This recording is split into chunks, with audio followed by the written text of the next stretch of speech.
উত্তপ্ত বারুদ হয়ে আছে মধ্যপ্রাচ্যের অন্যতম প্রভাবশালী দেশ ইরান।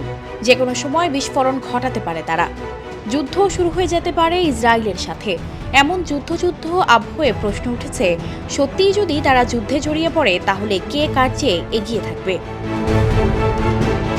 গত কয়েক বছর ধরে ইরান ও ইসরায়েলের সামরিক সক্ষমতা বেশ বেড়েছে। গ্লোবাল ফায়ার পাওয়ারের তথ্য মতে ১৪৫টি দেশের মধ্যে ইরান ১৪তম আর ইসরায়েল ১৭তম অবস্থানে রয়েছে। তথ্যানুসারে ইরানের ৬,১০,০০০ নিয়মিত সেনা রয়েছে, অন্যদিকে ইসরায়েলের রয়েছে ১,৭০,০০০ সেনা। তবে রিজার্ভ সেনার দিক দিয়ে এগিয়ে রয়েছে ইসরায়েল, তাদের সেনা হচ্ছে ৪,৬৫,০০০। অন্যদিকে ইরানের রিজার্ভ সেনা ৩,৫০,০০০। আধা সামরিক বাহিনীর দিক দিয়ে এগিয়ে রয়েছে ইরান।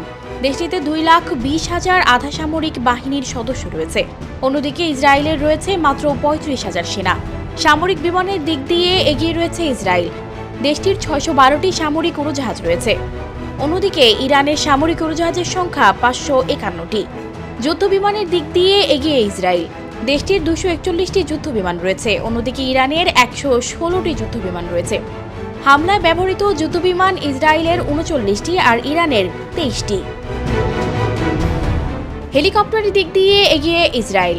দেশটির ১৪৬টি হেলিকপ্টার রয়েছে। অন্যদিকে ইরানের বহরে রয়েছে ১২৯টি হেলিকপ্টার। এছাড়া ইরানের ট্যাঙ্ক রয়েছে ১,৯৯৬টি। অন্যদিকে ইসরায়েলের রয়েছে ১,৩৭০টি। সাজোয়াজানেও এগিয়ে ইরান। দেশটির ৬৫,৭৬৫টি সাজোয়াজান রয়েছে।